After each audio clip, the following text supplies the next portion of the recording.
Sa siin teed? Ma kuulsin, et kaanid on imeravitsejad. Ma asutan kaanikasvanduse.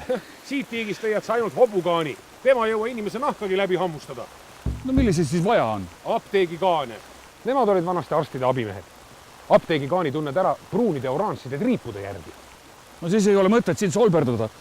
Ma lähen apteeki. Apteegis võid sa kohata apteekrit, mitte apteegikaani. Rikkusid ma äriplaani jälle ära.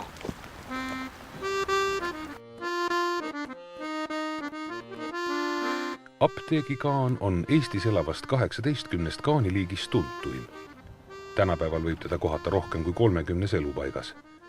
Suurimad asurkonnad asuvad Läänemaal ja saartel. Nii Eestis kui ka enamikus teistes Euroopa riikides on apteegikaan kaitse all.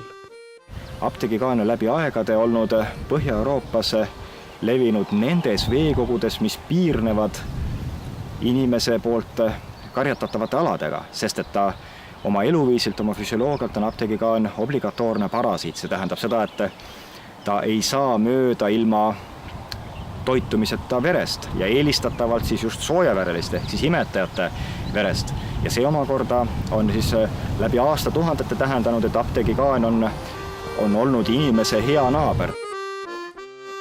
Looduses toituvad kaanid kuni paar korda aastas. Äsja kõhu täis saanuna võivad nad olla 15 centimeetrit pikad ja kaaluda 10–15 grammi. Tehistingimustes regulaarselt toituvate kaanide kehakaal võib olla isegi kuni 30 grammi.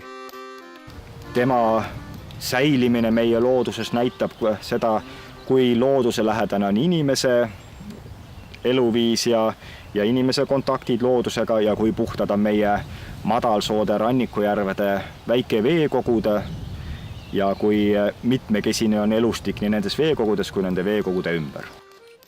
Tõenäoliselt tekitavad apteegikaani eluviis ja toitumisharjumused paljudes inimestes võõristust, kuid tegelikult on kaanid ja inimesed sajandeid heanaaberlikult kõrvuti elanud.